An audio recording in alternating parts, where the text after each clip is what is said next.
হতে হলে ধর্ম, অর্থ, কাম, মোক্ষ, এই চারটাই হচ্ছে মায়ায় আসক্ত করবে। জড়জগতের প্রতি আপনি আসক্ত হয়ে যাবেন। তাই ভগবান এই চারটিকে বর্জন করতে বলেছেন। কেন বলছে? যে মায়ায় আসক্ত হলে ভগবানের চরণাবৃন্দে আশ্রয় গ্রহণ করা যায় না। তাই ভগবান শ্রীকৃষ্ণ অর্জুনকে গীতায় বলেছেন, অর্জুন মন্মনা ভাব মদ্ভক্ত মদদাসীমাম নমস্কুরু মামেবশ্যসি সত্যন্তে প্রতিদানে প্রিয়সীমে। অর্জুন, তুমি তোমার মনকে আমার ভাবনায় নিযুক্ত করো, আমাকে পূজা করো, আমার ধ্যান করো। তুমি সর্বক্ষণ দিবানিশি 24 ঘন্টা আমাকে চিন্তা করো, তোমার মনকে আমাকে দিয়ে দাও সর্বদা, তাহলে তুমি আমাকেই প্রাপ্ত হবে। কিন্তু তুমি কি করছো? বিনিময়ে তুমি আমাকে পরিত্যাগ করে এই জগতের মায়ার দ্বারা আসক্ত গ্রহণ করছো। মায়ার দ্বারা দাসত্ব স্বীকার করে তুমি ওই সুতুলিত স্ত্রী, পুত্র, কন্যা এইগুলো তুমি চিন্তা করছো। তুমি আমাকে প্রীতির ভূমিকায় রাখোনি, তুমি তার পরিবর্তে কি করছো? ওই মায়া দ্বারা আসক্ত স্বীকার করছো। তাই পরিণামে তুমি দুঃখই পাচ্ছ। তাহলে আমাদের কি কর্ম করতে হবে? যে কর্ম করলে আমাদের পরমে স্থিতি হয় সেই কর্মই করতে হবে। যে কর্ম করলে এই জড়জগতের বন্ধন থেকে মুক্ত হয়ে যায় এবং ভগবানের চরণাবৃন্দে আশ্রয় গ্রহণ করা যায়, আমাদের সেই কর্মই করতে হবে। তাই ভগবান শ্রীকৃষ্ণ অর্জুনকে শ্রীমদ্ ভগবত গীতার 12 অধ্যায় বলছেন, ময়্যাবশ্যমনয়েমং নিত্যয়ুক্তায়ুপাসতে শ্রদ্ধyo পরয়োপেতা তেমে যুক্ততামামাকা। অর্জুন, তুমি সতত যুক্ত হয়ে, নিত্য যুক্ত হয়ে ভক্তি সহকারে আমার পূজা করো, আমার পূজা করো, তাহলে তুমি সবকিছু থেকে, এই জড়বন্ধন থেকে মুক্ত হয়ে যাবে। তুমি তোমার মনকে আমার ভাবনায় নিযুক্ত করো, আমাকে দিয়ে দাও, তুমি সমস্ত বন্ধন থেকে মুক্ত হয়ে যাবে। তাই ভগবান শ্রীকৃষ্ণ বলছেন 4th অধ্যায়ে, অর্জুন 10ম অধ্যায় বলছেন যে অপরম ভবত জন্ম, তিনি বলছেন যে তেয়াম সততয়ুক্তানাম ভজতাম প্রীতিপূর্বকম দদামি বুদ্ধি যোগম তাম জ্ঞানো মামুপয়ন্তিতে। অর্জুন, স্বল্প বুদ্ধি দ্বারা আমাকে হৃদয়ঙ্গম করা যায় না। কিভাবে হৃদয়ঙ্গম করা যায়? তা বলছে অনন্য ভক্তি দ্বারা আমাকে জানা যায়। যারা ভক্তি সহকারে শ্রদ্ধাপূর্বক আমার সেবা করেন, আরাধনা করেন, তারাই আমাকে জানতে পারেন। আর যারা জানতে চেয়েছেন আমাকে, তাদেরকে আমি শুদ্ধ বুদ্ধিযোগ দান করি। কি সেই বুদ্ধিযোগ? বুদ্ধি শব্দের অর্থটা কি? বুদ্ধি শব্দের অর্থ হচ্ছে অতীন্দ্রিয় বোধ শক্তি, এবং যোগম, যোগ শব্দের অর্থ হচ্ছে অতীন্দ্রিয় কার্যকলাপ। তাই যে জেনেছেন স্বয়ং ভগবান শ্রীকৃষ্ণ অনাদির আদি গোবিন্দম, তখনই তার বুদ্ধি ভগবানের চরণবিন্দে থেকে উৎফুল্ল হয়েছে। এবং আমাদের কর্ম হচ্ছে ভগবানের সেবা করা। তাই আমরা জড়জগতে এসেছি ভগবানের সেবা করার জন্য, এবং এখান থেকে মুক্ত লাভ হয়ে ভগবানের চরণবিন্দে আশ্রয় গ্রহণ করব। এই যে কর্ম, এই কর্মটা হচ্ছে অতীন্দ্রিয় কার্যকলাপ। তাই ভগবান শ্রীকৃষ্ণ বলেছেন যে মন্মনা ভাব, তুমি আমাকে দিয়ে দাও। বলেছেন যে যথামাম প্রপদ্যন্তে তং স্থৈব ভজম্যহম, এবং বলছে যে যেভাবে আমাকে ভজনা করেন সে সেভাবে আমাকে প্রাপ্ত হন, বা আমি তাদের সেভাবেই পুরস্কৃত করি। কিন্তু বলছে যে মোক্ষ লাভ এবং ভক্তি, এই দুটি কিন্তু দুই রকম। মোক্ষ লাভ করলে কিন্তু ভগবানের চরণবিন্দে আশ্রয় গ্রহণ করা যায় না, আর গেলেও স্বয়ং ভগবানের দর্শন পাওয়া যায় না। সেখান থেকে ফিরে আবার আসতে হয় এই জড়জগতে। কিন্তু কি করলে ভগবানের চরণারবিন্দে আশ্রয় গ্রহণ করা যায়, সেটি হচ্ছে ভক্তি। ভগবান এখানে বলছেন অর্জুনকে বারবার যে ভক্তির দ্বারা আমাকে প্রাপ্ত হওয়া যায়, তাছাড়া ভক্তি বিনা আমাকে প্রাপ্ত হওয়া যায় না। তাই চৈতন্য চরিতামৃতে এখানে কি বলছেন? ধর্মধারীর মধ্যে বহুত কর্মনিষ্ঠ, কোটি কর্মনিষ্ঠ মধ্যে একজন জ্ঞানী শ্রেষ্ঠ, আর কোটি জ্ঞানীর মধ্যে হয় একজন মুক্ত, আর কোটি মুক্ত মধ্যে হয় একজন দুর্লভ কৃষ্ণ ভক্ত। আমরা তো অনেকে কর্ম করি, কিন্তু কর্মে করে অনেকেই কর্মময়ী মানুষের মধ্যে একজন জ্ঞানী হয়, কিন্তু জ্ঞানী হলে ভক্তি লাভ করা সম্ভব হয় না। তাই বলছে যে কোটি জ্ঞানীর মধ্যে একজন, এরকম অতি মানে অসংখ্য কোটি মানুষের জ্ঞানী মানুষের মধ্যে একজন মুক্ত হয়, কিন্তু সে ভগবানের চরণারবিন্দে আশ্রয় গ্রহণ করতে পারছে না। মুক্তি লাভ করেও, মোক্ষ লাভ করেও ভগবানের চরণারবিন্দে আশ্রয় গ্রহণ করতে পারছে না। কখন করতে পারছে? বলছে দুর্লভ এক কৃষ্ণ ভক্ত। এই কৃষ্ণ ভক্ত জানে ভগবানের চরণারবিন্দে কিভাবে আশ্রয় গ্রহণ করতে হয়। তাই তিনি জেনেছেন, যে জেনেছেন সে ভগবানের চরণারবিন্দে আশ্রয় গ্রহণ করার প্রণালীটা জেনেছেন, সেই সকল ব্যক্তি শুদ্ধ ভক্তি অর্জন করতে পেরেছেন। এবং বলেছেন যে পূর্বের বক্তা ব্রহ্মা যে বিষয়টি বলছেন, আমরা যারা শুদ্ধ ভক্তি সহকারে ভগবানের আরাধনা করি তারা কিন্তু ব্রহ্মের বা ব্রহ্মার উপাসক নয়, কারণ আমরা অনাদির আদি গোবিন্দম পূর্ণ পুরুষোত্তম ভগবান, সেই বৃন্দাবন কৃষ্ণ 11-12 বছরের যে বালক কৃষ্ণ, সেই কৃষ্ণের ভজনটা আমরা করি। এটি হচ্ছে শুদ্ধ জ্ঞানজনিত বুদ্ধিযোগ। আমরা ব্রহ্মের উপাসক নই, কারণ ভগবানের থেকে এই ব্রহ্মা এসেছে। তাই একলা ঈশ্বর কৃষ্ণ, আর সবই ভিত্ত। ভগবানের সবাই দাস, ভিত্ত অর্থ দাস। তাই ভগবান থেকে যেগুলো এসেছে সেইগুলো হচ্ছে ভিত্ত। তাই আমরা অনাদির আদি গোবিন্দম পূর্ণ পুরুষোত্তম ভগবান শ্রীকৃষ্ণের উপাসক, শুদ্ধ ভক্তি যোগের দ্বারা তাকে আরাধনা করি। বৃন্দাবন কৃষ্ণকে আমরা আরাধনা করি। পূর্বের বক্তা আরেকটি বলেছে, সেটি হচ্ছে আমরা বৈকুণ্ঠ কৃষ্ণকে ভজন করি। এই ডিস্টেন্সে বলবো ভগবান শ্রীকৃষ্ণ অনাদির আদি গোবিন্দম পূর্ণ পুরুষোত্তম ভগবান, এতে চাংশুকলা পুংসং কৃষ্ণাস্ত স্বয়ং ভগবান। এই যে স্বয়ং ভগবান, এই ভগবান হচ্ছে বৃন্দাবন কৃষ্ণ 11-12 বছরের বালক। এই বালক থেকে ভগবান পরম্পরা ভাবে এসেছে।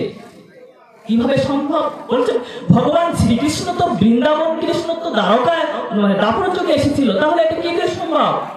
তো বলছেন তিনি আদি পুরুষম, এই কৃষ্ণ থেকে সমস্ত অবতার ভগবান এসেছেন। তাই তিনি বৈকুণ্ঠ ভগবান নন, তিনি আদি পুরুষম। এই কৃষ্ণ থেকে কৃষ্ণ 3 স্থানে 3 রকম লীলা করেছেন। একটি দাপর মানে বৈকুণ্ঠ, একটি হচ্ছে দ্বারকা, এবং একটি হচ্ছে মথুরা, এবং একটি বৃন্দাবন। ভগবান 3 স্থানে 3 রকম লীলা করেছেন।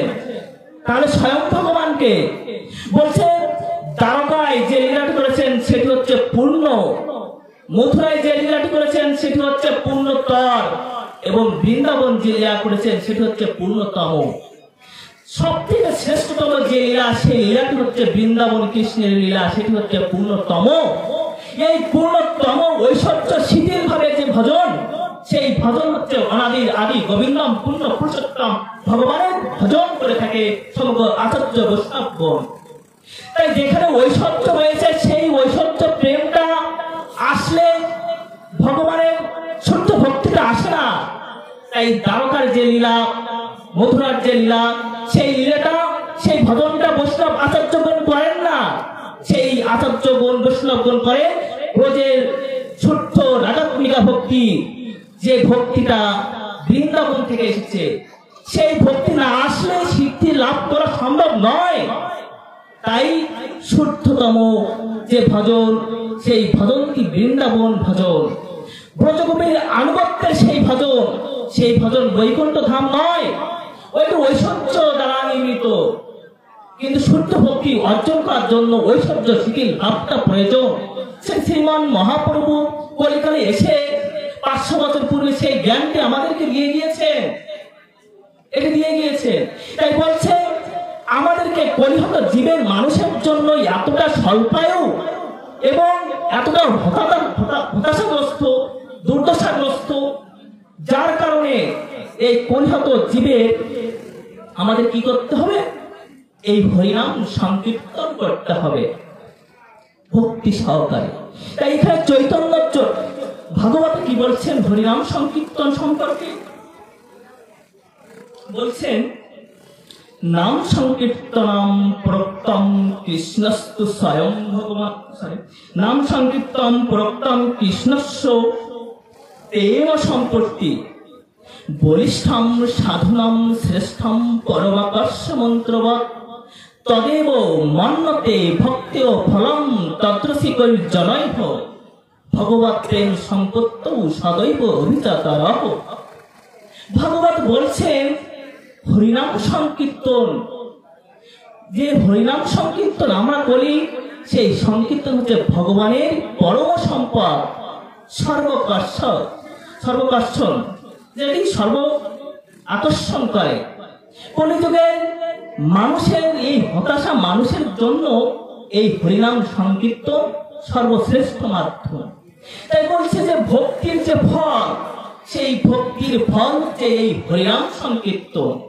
হরিনাম সংকীর্তন না করলে কোনো ফল হয় না। তাই কলিযুগে মানুষের জন্য শ্রীমান মহাপ্রভু এই হরিনাম সংকীর্তন দিয়েছেন। যে হরিনামে পূর্বে প্রহল্লাদ, ধ্রুবরাজ, হনুমান আদি ভক্তগণ এই নামের গুণেই উদ্ধার হয়েছেন, সবকিছু বিজয় লাভ করেছেন। তাই নামের এতটা মহিমা এবং নামের এতটা মধুরিমা, যে নামে কলিযুগে হরিদাস এই নামে নিমজ্জিত হয়ে গিয়েছিলেন, এতটা এই নামের মাধুরিমা আস্বাদন, এতটাই ভক্তি এই নামে। যে নাম হরিদাস ঠাকুর দিনে 3 লক্ষ বার না করে তিনি কোন সেবা পেতেন না। তাই বলছেন যে পতিতা লক্ষ্যহীরা তিনি দেখছেন যে এই হরিনামে কি রয়েছে, যে প্রতিদিন এই হরিনামে মেতে থাকে হরিদাস। তাই তিনি পরীক্ষাও করেছিলেন। যে লক্ষ্যহীরা পতিতা ছিলেন, বলছেন এই সাধু কি নাম করে, তাই তার জৈবন দিয়ে তাকে দেখতে চেয়েছিলেন যে এই জগতের কোনটি শ্রেষ্ঠ, মায়ার দ্বারা আসক্ত ব্যক্তি শ্রেষ্ঠ না হরিনাম যারা করেন তারাই শ্রেষ্ঠ। তাই হরিনাম এখানে হরিদাস কিন্তু হরিনাম ছাড়া ওই মায়াকে বেছে দেননি। তাই এই হরিনাম সর্বত্রই শ্রদ্ধাশীল, পরম আকর্ষক ভগবান শ্রীকৃষ্ণের। তাই কলিযুগের গৌরাঙ্গ মহাপ্রভু যিনি মহাবদান্য অবতার, এই কলিযুগের মানুষের জন্য যে কৃপা করেছেন, স্বল্পায়ু মানুষের জন্য খুব সহজেই এই হরিনাম করে উদ্ধার হতে পারেন। তাই শিক্ষা অষ্টকে সেই শিক্ষা দিচ্ছেন। নয়নম গলদস্র ধারায়া বদনম গদ গদ রুদ্ধয়া গিরা পুলকই নিচিতম বপুহ কদা তব নাম গ্রহণে ভবিষ্যতি। শ্রীমান মহাপ্রভু তিনি ভগবানের অবতার হয়েও তিনি বলছেন ভগবানের পাওয়ার জন্য। তিনি তো ভগবান, কিন্তু মনুষ্যকে বলার জন্য, জানানোর জন্য তিনি বলছেন নয়নম গলদস্র ধারায়া বদনম গদ গদ রুদ্ধয়া গিরা পুলকই নিচিতম বপুহ কদা। হে ভগবান, আমার এমন দিন কবে আসবে যে তোমার নাম গ্রহণে বিগলিত অশ্রুধারায় আমার নয়ন যুগল পরিব্যাপ্ত হবে? কবে আসবে সেই সময় যে আমার বদন গদগদ রুদ্ধস্বার হবে, লোভস্যক হবে, শরীর পুলকিত হবে? কবে আসবে? বলছে তুমি তোমার মনকে কৃষ্ণের ভাবনায় নিযুক্ত করনি, তার পরিবর্তে ওই সুতমিত স্ত্রী কন্যাকে প্রীতির ভূমিকায় রেখেছ। তুমি মাকে দাসত্ব করেছ, তুমি আমাকে ভুলে গিয়েছ, তাই আমাকে তুমি পাবে না। যার পরিণামে বিস্মৃতি দুঃখ স্মরণই সুখ। তুমি আমাকে স্মরণ নাও, মন মনা ভাবো, তুমি তোমার মনকে আমার ভাবনায় নিযুক্ত করো, আমাকেই পাবে। সুখদেব গোস্বামী পরীক্ষিতকে কি বলেছিলেন? পরীক্ষিতকে বলেছিলেন যে কি ভক্তির দ্বারা ভগবানকে পেয়েছিলেন শ্রীমতী রাধা, যশোদা মাতা এবং নন্দরাজ। বলেছেন ব্রজে প্রসিদ্ধম নময়িত চৌরাম গোপাঙ্গ নানাঞ্চ দুকুল চৌরাম অনেক জন্মার্জিত পাপ চৌরাম চৌরগ্র গণ্যম পুরুষম নমামি। বলছে যে এই কৃষ্ণকে পরম তস্কর অর্থাৎ চোর বলা হচ্ছে। কেন? বলছেন ব্রজধামে সমস্ত গৃহ গোপীদের গৃহ থেকে যেমন ভাবে নমনীত চুরি করতেন, বস্ত্র হরণ করতেন, ঠিক সেই রূপ আমাদের হৃদয় থেকে সমস্ত মলিনতা এই মায়ার দ্বারা দাসত্ব চিন্তা ভাবনা যেন হরণ করে নেন সেই শ্রী হরি। তাই আমরা ভক্তি সহকারে তার আশ্রয় গ্রহণ করব। বৃন্দাবন কৃষ্ণ, নন্দন কৃষ্ণ, যে কৃষ্ণ যুগল রূপে রয়েছেন রাধা কৃষ্ণ, সেই রাধা কৃষ্ণের ভজনটা আমরা করব ভক্তি সহকারে। এটাই হচ্ছে তাৎপর্য। তো সবাই আমাকে আশীর্বাদ করবেন, কৃপা করবেন।